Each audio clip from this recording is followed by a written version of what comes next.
పరిస్థితుల్లో ఉండకుండా ప్రతి మనిషి జీవితం వెలుగు వంటి స్థాయికి ఎదగాలి అనే ఉద్దేశంతో ఈ లోకంలోనికి ఒక వెలుగు వచ్చింది. దేవుడు స్తోత్రం.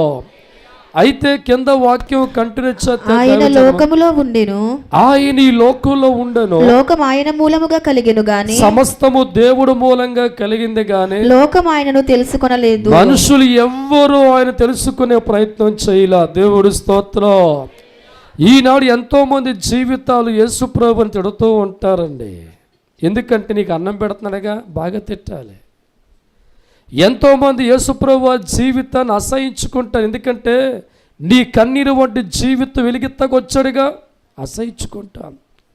ఈ లోకంలో 190 మంది మానవ జీవితం ఉంటే 70 మంది యేసు ప్రభువు అంటే చాలా కోపం. ఎందుకంటే నీ జీవితం చీకట్లో ఉండకుండా, కష్టాల్లో ఉండకుండా ఒక మంచి ప్రయత్నం చేతకు వచ్చాడుగా. అందుకే చాలామంది లోకానికి యేసు ప్రభువు అంటే చాలా కోపం. నా జీవితం బాగుంటే చాలు, ఎవరు ఎలా అనుకున్న వారు మెచ్చుకునేవారు చాలామంది ఉన్నారు. నా కుటుంబం బాగుంటే చాలు, ఇక ఎలా పోయినా అనుకున్న వారి జీవితాలు మెచ్చుకుంటాం.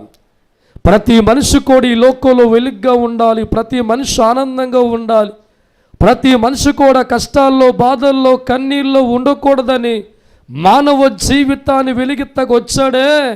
ఆయన తిట్టుకున్న వారి లోకంలో చాలామంది ఉంటారు. దేవుడి స్తోత్రం. ఆయన్ని చాలా చిన్న దేవుడిగా చూసేవారు కోట్ల మంది ఉంటారు.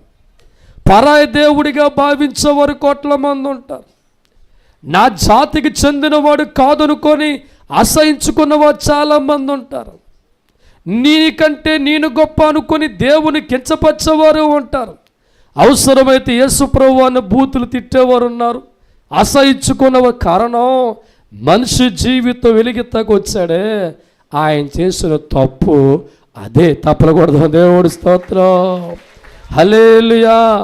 నిజమైన వెలుగు ఈ లోకంలో వచ్చింది, మనుషుల జీవితాలు వెలిగిత్తకు వచ్చింది. చాలామందికి ఆ విషయం తిరిగి అపార్థం చేసుకుంటున్నారు.